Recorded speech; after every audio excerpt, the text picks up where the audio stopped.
चलिए समझते हैं एसआई यूनिट क्या होता है। एसआई यूनिट ये मेजरमेंट की तरफ इशारा करता है, यानी माप तौल की तरफ इशारा करता है। अच्छा, हर चीज को एक तरह से मेजर नहीं करते हैं, हर चीज को एक तरह से मापते नहीं है, इसलिए उसका यूनिट भी अलग अलग होता है। मान लीजिए एक नंबर लिखा हुआ है 10, क्या मतलब? कुछ भी नहीं। अगर एम लिख दिए, पता चल रहा है कि इसमें ये कोई चीज है जो 10 मीटर लंबा है, इससे लेंथ का पता चल रहा है। इसी तरह मान लीजिए यहां पे लिख दिए केजी, क्या लिख दिए? केजी, क्या पता चल रहा है? कोई चीज है जिसका वेट है 10 केजी। अच्छा चलिए, मान लीजिए यहां लिख दिए लीटर, क्या मतलब है? कोई लिक्विड है जो 10 लीटर है। ये वाला तो जानते थे, हाँ वो तो हमको भी पता है, जानते थे। लेकिन दिक्कत कहां होता है? ये वाला में दिक्कत हो जाता है। 10 ओम, क्या मतलब है कि किसी तार में या किसी बल्ब में या किसी भी इलेक्ट्रिक के सामान में प्रतिरोध कितना है, उस चीज को जब बताते हैं उसको बोलते हैं एम, ओम, उसको बोलते हैं ओम। इसी तरह अगर मान लीजिए ए लिख दिए, क्या मतलब है? एम्पियर। एम्पियर क्या होता है? यानी विद्युत कितना तेजी से बह रहा है, उसको बोलते हैं एम्पियर। यानी 10 एम्पियर, यानी किस स्पीड से बह रहा है? 10 की स्पीड से, 10 एम्पियर की स्पीड से विद्युत बह रहा है। मान लीजिए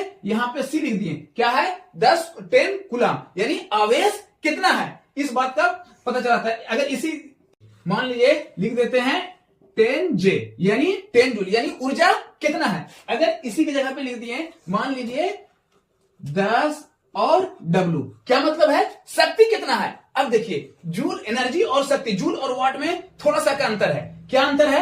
मान लीजिए हमारे पास क्या 10,000 रुपया है, ये हो गया जूल, कि हमारे पास इतना पैसा है 10,000। अच्छा, वो कितना घंटा में खत्म होता है, ये हो गया वाट, यानी कितना खर्च हो रहा है।